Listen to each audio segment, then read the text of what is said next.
Shalom sahabat Repa yang terkasih di dalam Tuhan. Di zaman ketika semua orang merasa wajib bersuara, Tuhan justru mengingatkan gereja tentang satu kata yang hilang, yaitu diam. Diam yang bukan pasif, tetapi diam yang menyelamatkan komunitas, diam yang memulihkan, diam yang mengarahkan fokus kembali kepada Tuhan. Hari ini, gereja modern sering terlalu berisik, terlalu banyak opini, debat, unjuk karunia, dan performa rohani. Namun, di dalam surat 1 Korintus 14, Rasul Paulus memberikan peringatan tajam. Ada saatnya kalian harus diam di dalam ibadah.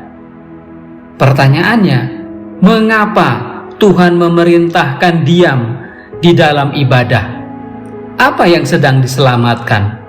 Hari ini kita belajar 3 jenis diam yang Tuhan pakai untuk menata ibadah, memulihkan komunitas, dan menyelamatkan gereja dari kekacauan.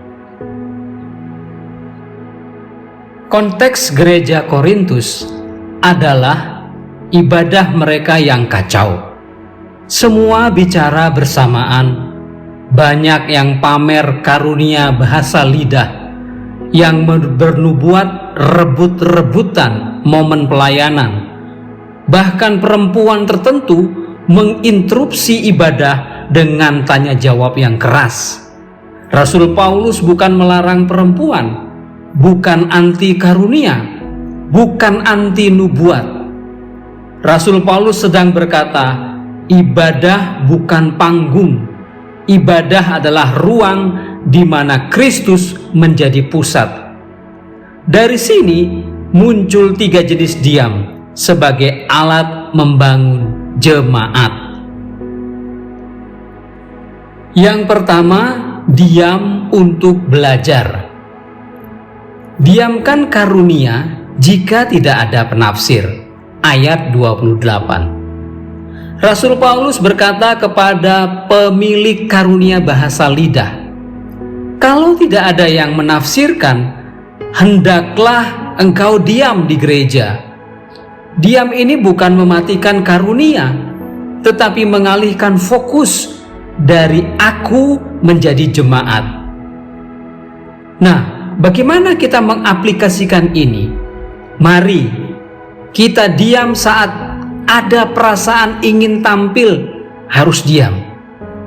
Kita diam juga saat kita ada rasa ingin menunjukkan kemampuan rohani kita, harus diam.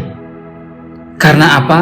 Karena diam untuk belajar bahwa ibadah bukan tentang penampilan, ibadah bukan sekedar pertunjukan, ibadah bukan performa, tetapi ibadah adalah edifikasi, mendidik, membimbing, mengayomi.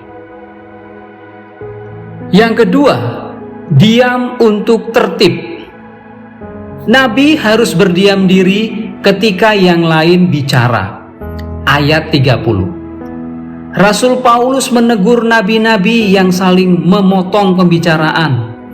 Yang lainnya sedang berbicara, engkau diam lebih dahulu. Demikian Rasul Paulus berkata. Ini adalah diam karena disiplin diri, agar suara Tuhan tidak tenggelam oleh persaingan. Dalam pelaksanaannya kita hari ini, mari kita diam untuk memberi ruang bagi suara Tuhan melalui orang lain. Mari kita berdiam agar ibadah tidak menjadi kontes perlombaan rohani. Dan mari kita berdiam yang mencerminkan kasih, bukan kompetisi. Yang ketiga, diam untuk menghormati. Perempuan tertentu harus diam di gereja. Ayat 34-35. Rasul Paulus menegur perempuan tertentu yang menginterupsi ibadah dengan pertanyaan-pertanyaan keras. bukan pelarangan mutlak, bukan penindasan gender, tetapi diam untuk menghormati kelancaran ibadah. Dalam pelaksanaannya hari ini, mari kita diam agar ibadah tetap fokus. Mari kita diam dari interupsi-interupsi yang tidak perlu. Dan mari kita diam sebagai bentuk penghormatan kepada tubuh Kristus. Sahabat, gereja tidak runtuh karena kekurangan suara. Gereja runtuh karena kehilangan hikmat untuk diam. 3 jenis diam ini bukan hukuman, tetapi anugerah. Diam yang membangun, diam yang menata, diam yang memfokuskan kita pada Kristus.